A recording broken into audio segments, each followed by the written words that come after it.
Hello everyone and welcome to our simple kitchen cabinet layout. Basically what we're going to do is show you how to lay out a very simple kitchen, very simple L-shaped kitchen. As you see right here, we don't have any appliances in there, so I apologize for that. You can still see a lot of the unfinished ends and the toe kicks haven't been finished off yet. So, but I did add some crown molding and some light rail on there for you as well. So what we're trying to do here is really just kind of show you how the most simple kitchen can be laid out. This is probably the least expensive way you can do the kitchens. Now, obviously our cabinets are custom, so therefore you can apply pretty much anything you want to them. And I'll show you some tricks along the way that, that you can kind of modify this layout to make it even more custom. For example, boxing in the actual refrigerator is a definite upgrade that would look a little bit better in this case. But everything else is pretty standard, pretty easy to do, and we'll add some more appliances in there for the end of the tutorial. So let's get started. Getting into cabinet vision, first thing we want to do, step number one, is measuring. Now measuring is really important, obviously, because you want to figure out exactly how big your cabinet runs are going to be. First of all, starting off drywall to drywall. On this wall, we're going to do 132 1/4. I just made that number up at random. It's not a round number, so kind of want to show you how we can deal with that. Over here, 120, that's not really, let's make that a different number. Let's say 121.75. There we go. That's more fun. Okay. Just trying to make these numbers not round. Obviously, we're not doing 3-inch increments. That's more of a big box store sort of cabinet. All of our cabinets are 1/4-inch increments. So we can definitely modify those for you. Now, looking at a 3D view here to kind of get a better perspective of what's going on, we got a window. And we also have a doorway. I like to hold my cabinets 5 inches away from the opening, the rough opening of these doorways, just in case you have casing going on. We want to keep our cabinets, our finished cabinets, out of the way of the doorway, so you don't have to do any weird casing modifications around there. Okay. So that said, we got 121 3/4. Over here, you're going to see some blue lines that I drew right here on the drawing. This is basically some random numbers I threw out. Blue just basically means it's going to be the plumbing line.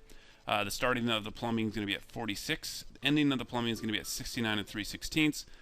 All we're going to want to do here is just to make sure that our sink cabinet covers these dimensions. And we don't want the plumbing to be sticking out right in the middle of a division or a partition in our cabinet. Obviously, that would mean you have to modify the cabinet on site, and that's not fun. I want to keep you going with installation and keep your project nice and fluid. All right, so moving on. Step number 2 we're going to be doing is going to be the actual end panels. Let me just see if I can draw this thing out. Step number 2, end panels and fillers. So, okay, this is the fun part. Starting to do some cabinet layout now. Going into it, I'm going to add some base finished ends over here. Obviously, I know that my cabinets are going to need a base finished end. We're doing one right here. We're going to do a wall finished end up top. And then basically all these other, we're going to do a wall filler over here. So really anytime your cabinets have an end of a run is what I'm going to be doing right now. So obviously our cabinets are going to end over here at the end of this wall. They're going to end right here, and they're going to end right here, finishing off into the wall. And I'll show you how to use fillers and end panels. It's pretty easy. All right, moving on. Let's see here. Let's first of all start off with a base finished end, like I just pulled out right here.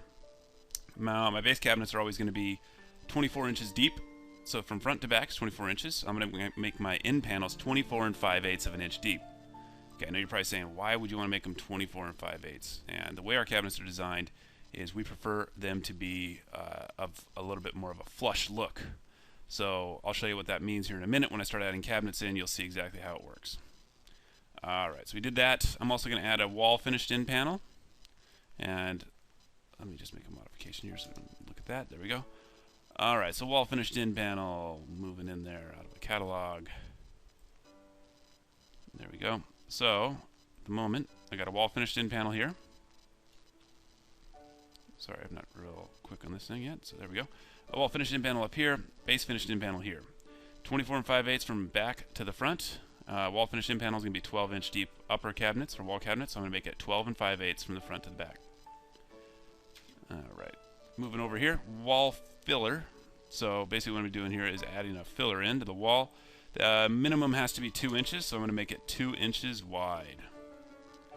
And I'll zoom in there so you can see that dimension. So you can change your dimension. You could actually make this filler really big or really small. Most people don't like to make big fillers. That's something that is unprofessional. Well, it's not really unprofessional. Sometimes you have to use it, but 2-inch wide fillers is our standard. Okay, so that's it. In panels or fillers are done. We are now on to our next step, which is step number 3, cabinets. Perfect. All right, so let's get started. First thing you want to do is add in a couple of cabinets, which is basically going to be the sink cabinets we're going to start off with, and then the the corner cabinets. Those are the ones you pretty much anchor everything else off of. Those are the ones you can't really get around making them look different. So let's start off with sinks. I'm going to go over, I'm going to pull a sink cabinet out. I'm going to use a 2-door, 1 false front sink cabinet. It's pretty simple, and most likely you're going to want to have that sink centered on that window, okay? So, for example, at the moment, this one is centered at 43 plus, let's see here. Let's go to the front view. This thing is centered on the wall at exactly 60 inches from the left, okay? So I'm going to draw a line here, just kind of show you what I'm doing here. So there's my center line of the sink. There we go. I got a sink cabinet centered at 60 inches from the left. I'm going to center this cabinet at 60. Okay, that's my sink cabinet. I'm going to have that centered right on the window, so I don't want to move that. Now, let's take a look at the top view here. Notice how in step number 1, we added in our plumbing dimensions, 46 and then 69 and 3/16. So basically, we want to make sure that these things land inside of there. Now, let's just say, for example, we had this actually works just fine, since obviously we're not hitting the end panel or the division here in the cabinet. Hypothetically, let's just say that it wasn't 46, and let's just say it came out to be 40 and 7/16. And that's a huge difference in variance from where your plumbing's poking out of the wall here. So, in this case, we still want to be centered on this window. So what we'd have to really do is expand our cabinet. Say make it 40. I'm going to expand it 40. I'd have to do a little bit more. So let's say 41. I'm expanding the width of this cabinet. Notice it's 41 inches wide. And I have to get that plumbing inside of the cabinet. Obviously, we have a 3/4 inch thick plywood, cabinet case, so you need to be able to miss that. But you need to be right there. You need to have that plumbing inside of the cabinet. Okay? Looking at the sink a little bit more in depth. Here's our sink cabinet. Real crude drawing, but it's got an open back on it, so your plumbing can poke right through here, hook it up to your sink, and you're good to go. Alright, but for this tutorial, it's not really going to work out using a 40 and 7/16. It's not really a practical dimension, so we're going to go back and make it 45, something like that. It's fine. I'm going to make my sink cabinet. If you can, try to keep your sinks at 36 wide. That is a standard, okay? Real simple. Alright, next thing. We're going to be doing looks like we're doing a blind corner going on in this side. Let's take a look at our drawing here. So I got a blind corner cabinet. It's going to be going into the wall. Let's back to cabinet vision. And I'm going to pull a blind corner base cabinet out. Integrated filler. Okay, so it's got an integrated filler on it. It's a real nice cabinet. 24 inches deep. You can adjust all these. So I'm going to basically make this thing, just kind of pull this thing over just a little bit. Notice how this filler is already integrated right here. That's right, sticking out of the face. So this is going to be a nice distance, about 3 inches from here to here. And another 3 inches from here to here. And that's already built into the cabinet, so you don't have to worry about any of that stuff. So when you order one of these cabinets, and I'll show you real quick, just kind of getting off subject, but go to base cabinets on our website, scroll down, go to corner, and I just use this one right here. Looks just like it does on the computer screen. So there we go. So I'm going to use that, and you can basically figure out what width you need. The total cabinet width here I got is 40, and we'll probably change that in just a minute when we get into our range that we're putting in there. Okay. Next thing we want to do is do your upper cabinet. Now I'm going to use a wall cabinet, wall 90. There we go. And for hypothetical reasons, I need to change these doors over, so bear with me for 1 second while I make this thing look correct. I'm basically just changing the doors. We do that so that we can make sure we tell our guys out in the shop that they need to be hinged for Lazy Susans, obviously. You don't have to worry about that. It's more of a construction issue. There we go. Looks better. Except for profiles. I'm just trying to make this thing as accurate as possible. Again, apologies for that. Alright, there we go. Bam, done. Alright, so here we are. Got my corner cabinet up here. Now the wall 90, I'm going to make it 24 by 24. Notice 24 here. Notice 24 there. That's a real standard size. I'd recommend sticking with that size if you possibly can. Alright, next thing we're going to be doing is, since we already have all of our cabinets there, we're going to be basically going into our normal cabinet run. Now, obviously, we have 43 inches to work with of cabinets from here to here. Next thing we're going to really want to do is be putting in a dishwasher. Okay? And what I recommend for dishwashers is what's called our base appliance case. The base appliance case cabinet is really what it says. It's a base appliance case. It basically just houses your dishwasher. Now, 99% of the time, you're going to want to order this cabinet at 25.5 inches wide. Okay? And the reason for that is most of the time, your dishwasher is going to be exactly, let's just take a face view here. The dishwasher is going to be 24 inches wide. That's just a standard American style dishwasher. Okay? And that'll roughly net you with the thickness of our end panels and everything like that, 24 1/16. So you want to be, you basically 99% of the time order this cabinet 25.5 inches wide. Okay, always do that. Keep in mind you have a 3/4 inch thick end panel here, 3/4 inch thick end panel here, and in the middle is going to be where your dishwasher sits, and that's really nice because it spaces out real nice and evenly for you. Okay, next thing we're going to want to do here is we've done that. Let's just say, for example, we're going to be doing, let's work on the refrigerator now since we're on step number 3. Refrigerator cabinet, typically, you really need to figure out what size refrigerator you're going to use. Most likely, you're going to be using just a standard, like side-by-side refrigerator. So I'm going to take one out here with ice in it, ice in the door and everything like that, real standard stuff. Here's what it looks like. That's a nice little CAD drawing somebody gave over to us, so that works. All right, take a look at it from the front view. Now, obviously, my ceiling heights here are really high, so we'll probably adjust that here in just a minute. It looks like we got a 108-inch tall ceiling, and we're probably going to knock those down just slightly. So, all right. So, got my refrigerator in there. Obviously, I need to fix my filler. It doesn't need to be that tall. All right, I'm going to pause for 1 second. Okay, so yeah, I just paused there for a second. I did adjust the height of our room here. I did a bunch of stuff to make this more realistic. So I changed it from 108 inches to 96. So if you're following along, we are using a 96-inch ceiling height. Okay. Basically, so we're still on the refrigerator, talking about how we're going to be applying this into our kitchen here. Now I'm going to space that about 1 inch away from the wall. There's nothing between the refrigerator and that. Just have a small space. I'm typically going to leave, let's say, another 1 inch off to the side. Now you can leave more or less than that. Don't leave less than 1/2 of an inch between your refrigerator and the wall and the refrigerator and the cabinet. You need some wiggle room in there. Also keep in mind your countertop, as it makes its run this way, needs to overhang the side of your cabinet a little bit. So take that into account. And typically countertop manufacturers are going to want to overlay the edge of the cabinet by at least 1 inch. Okay, so give yourself lots of space here between your refrigerator and the wall, the refrigerator and the cabinet. Okay, now moving on. We're going to do a wall 2-door cabinet up above here. Bear with me while I pull it out. There we go. And I'm going to shrink that down, obviously, because that doesn't need to be up there. So as far as the height is concerned, this refrigerator has a height of 68 inches. Most likely you want to leave at least 1 inch of space above the refrigerator, just in case you need to go up or down. So I'm going to make elevation from the bottom of the cabinet to the top here. I'm going to make it 69 or 70. In this case, I'm going to make it 70. That just seems a little bit more practical for my use. Some refrigerators come in at 70 inches tall, some are 68. So I'm going to make it at 70 clearance from the bottom to the bottom of the cabinet to the top of the floor. Okay. All right. So next thing I'm going to do is take the width of my refrigerator. I got a width of 36, and I'm going to add 1 inch to each side. So that basically means I got 38 inches from here to here. I got a 2-inch wide filler. So it means I'm going to order a cabinet that's 36 inches wide. Okay. Very simple. There we go. So that's pretty much it over the refrigerator. Now, moving on. Next thing we want to do is put in our range top. And I'm going to try to center that up here on this wall. I'll show you how I do that. So let's just pull one of these things out here. Ranges. Oh, there's some weird looking ranges here.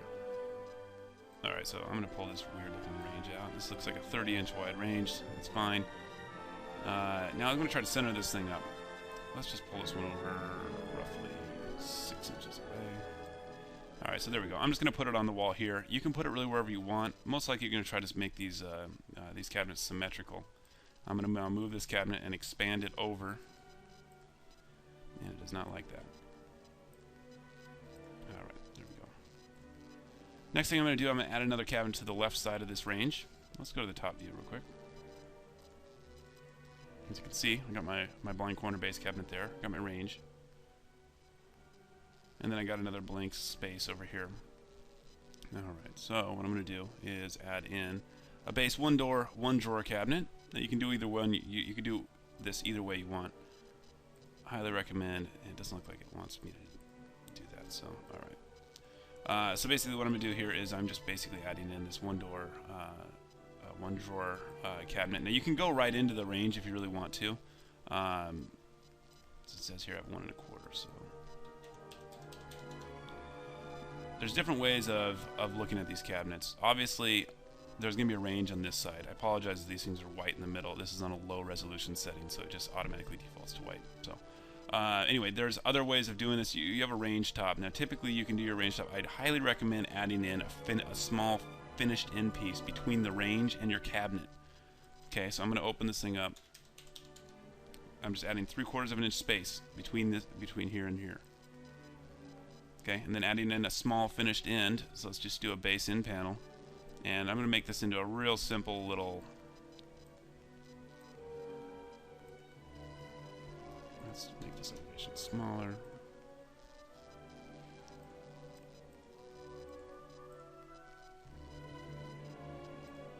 Okay, so I'm just basically moving this one over. And you don't have to use a full depth one here. You can use a 6 5/8, which is what I'm going to recommend here.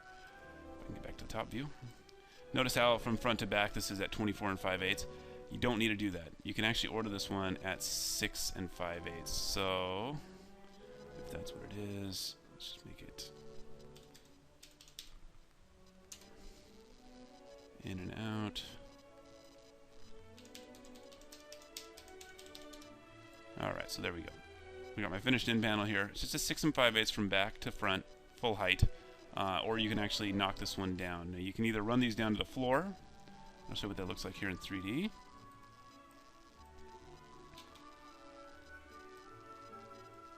Run that down to the floor, or you can pop it up just a little bit by 4 inches. Now, I'm going to actually decrease the height by 4. That way, it doesn't interfere with the run of the cabinets. So let's just take a look at that. See what I did here?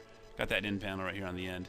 6 5/8, 3/4 inches wide, and basically I'm pulling it off the floor by 4 inches so that it doesn't interfere with the cabinet run going through. All right, and I'm gonna do the same thing. Copy that. I'm gonna move another one right over here. Do the exact same thing.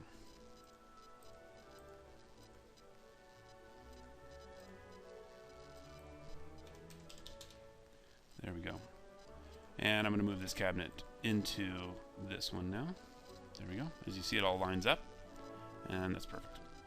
All right, looking at 3D of what I just did. I added these end panels right here to kind of protect the cabinets from the actual range. That's these end panels right here. Okay. All right, let's go back to our cabinet layout here and get back into this one door, one drawer cabinet. It's hinged on the wrong side. I'm going to hinge it this way so you can have access to it when you open it up. So no problem. And next thing I want to do is we want to basically have our end panel for our base cabinets. We're going to need to have some sort of an end panel to kind of finish this one off. So let's pull out another base finished end panel.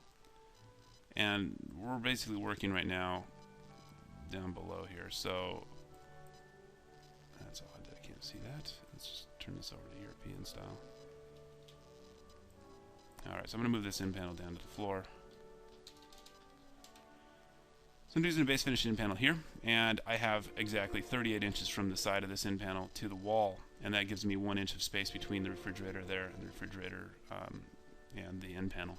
Okay, I'm going to expand this cabinet over, and there we go. I now have a 16 3/4 inch wide cabinet. I'd be ordering for this. A finished end panel, which you see here. Another finished end panel right here to kind of box off this this range, and then a base. What is it? A blind corner base cabinet. Okay, 3D view. so far of what we've done. Ooh, this thing is choppy. Sorry about that. A little laggy. All right, so there we go.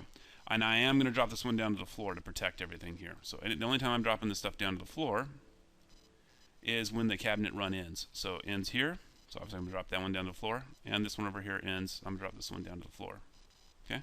Anything in the middle I'm not dropping down to the floor, even including the dishwasher or the base appliance case. Got it. All right, so let's finish up the base cabinets and we'll move on to the uppers. The rest of them, you can do whatever you want with them. Let's throw a 3-drawer base 3-drawer stack in here.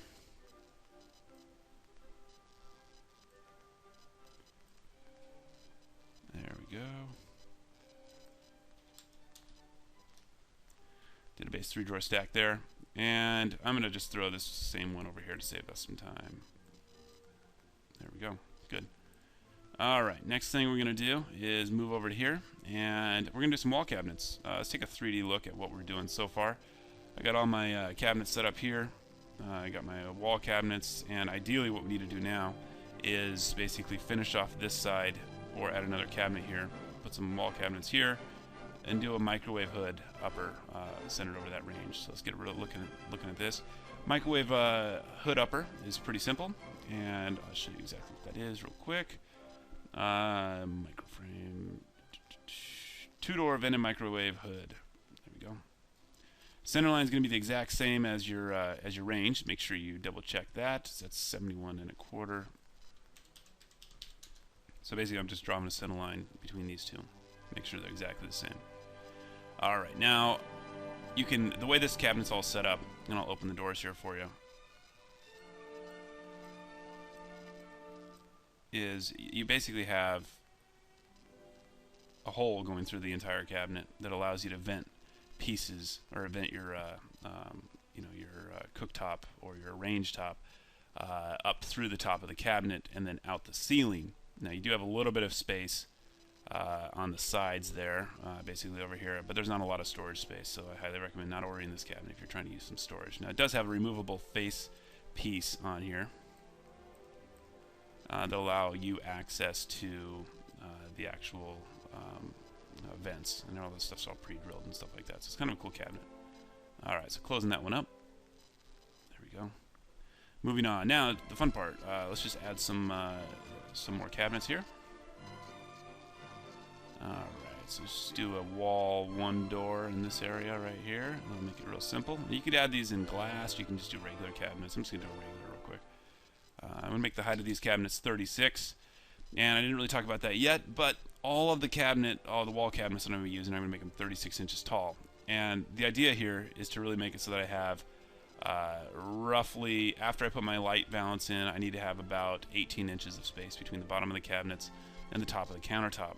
Okay, so keep in mind that you still have a countertop going on in here, and you're going to want to consult your specs to make sure that your range top doesn't require something different than that, but this is what we've historically used, and it looks pretty nice. I'm going to use a 36-inch tall upper.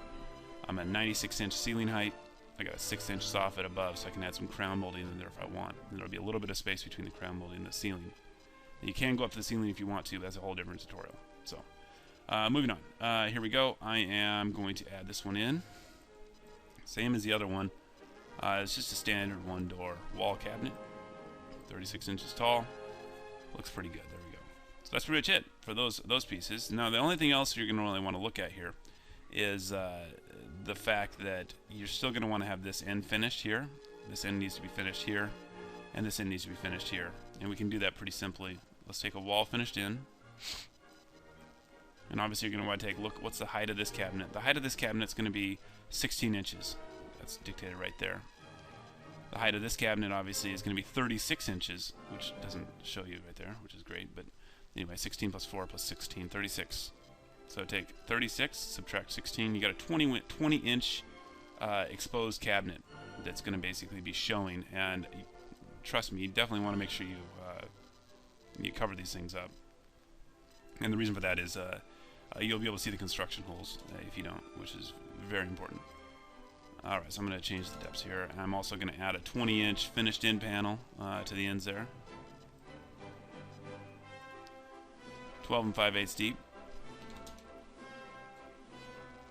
And the cabinet vision does not like it when I do this, so let's just hope this works right there.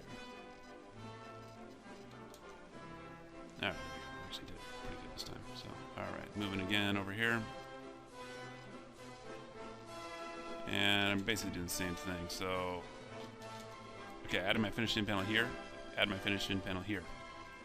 One thing you want to look at that I did not take into account here is the fact that I got a 30-inch wide. Most likely you're going to have a 30-inch wide microwave hood upper cabinet. Okay, I added these 3/4 inch end panels here.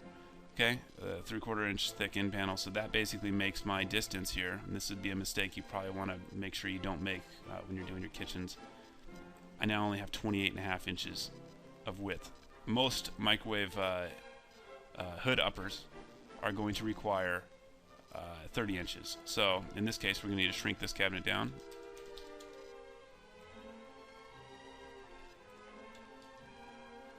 By 3/4. I'm going to shrink this one down by 3/4. Alright,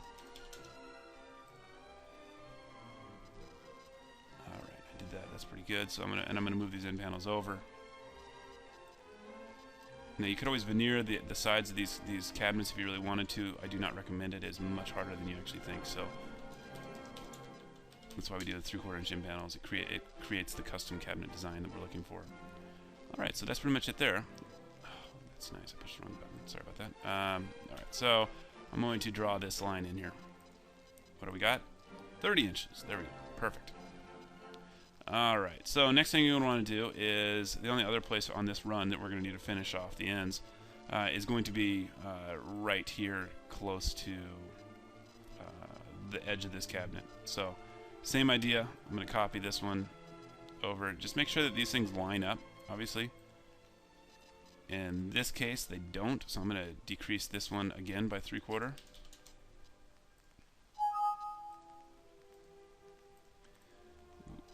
Okay, sorry about that. I have to move this thing out of the way before I do it. So I'm going to decrease by 3/4 of an inch. Right there. Take this piece, moving up a little bit. Bring it back down. There we go. Alright, so basically what I need to do now is figure out the height there, and that's going to be 16 inches of difference. So the height's 16. Sorry, it's probably to see there. So what I'm doing is I'm just modifying this. I'm going to take this cabinet and I'm going to pull it all the way over. There we go. So I've skinned basically the side of this piece, this side, and that's pretty much it. Now let's take a look at it in 3D and see what we've done here. Again, sorry that the panels are white. That's just a computer trying to save itself some time there. So that's pretty much it. What we've done right now is we finished this whole wall, really. We've got the real small end panels there. We skinned off this side here, as well as over here. Next thing we want to do is see how much room we have between the window and this piece. So I'm going to put a 1-door wall cabinet in. I'm moving on to the other wall now. There we go, 1-door wall cabinet. And let's make it 12. Perfect. Now, I usually try to stay, from windows, I try to stay 3 inches away. So, let's take a look here. Currently, I am at about 3.5, so I can add a 1/2 inch in there. But we also have to remember we have an end panel going in there, so I'm going to decrease it by 3/4 of an inch. And that will make it so my end panel is right where I need it. There's an end panel right here. I'm going to add that in.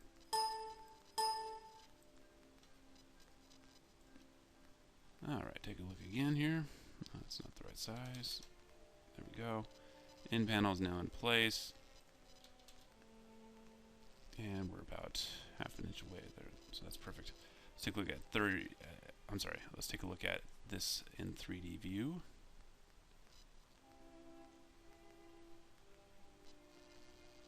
Oh, this thing's starting to get a little slow, so I apologize for that. It does get a little, these programs do get a little slow when we start getting more and more stuff going on in them. So let's see if I can get this thing a little bit cleaner here. So what I did is I added this end panel at the end of the cabinet run there. Okay, same thing we're going to do over here. Really want to take this other end panel.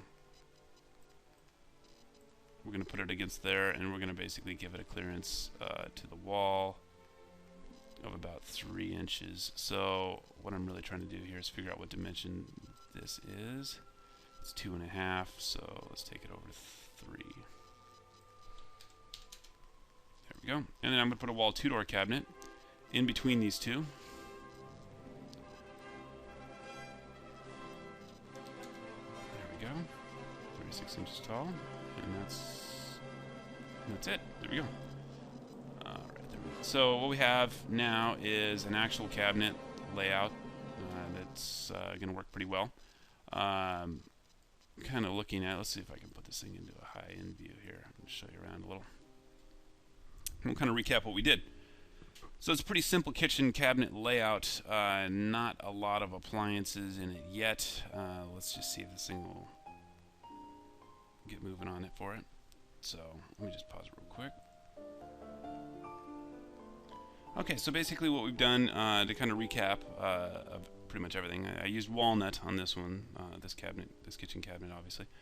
We got our refrigerator, a standard range. We got a dishwasher that would be in over here, a sink that would go into this cabinet here, and then some real simple base and upper cabinets going along with it. And this is a pretty simple kitchen cabinet layout.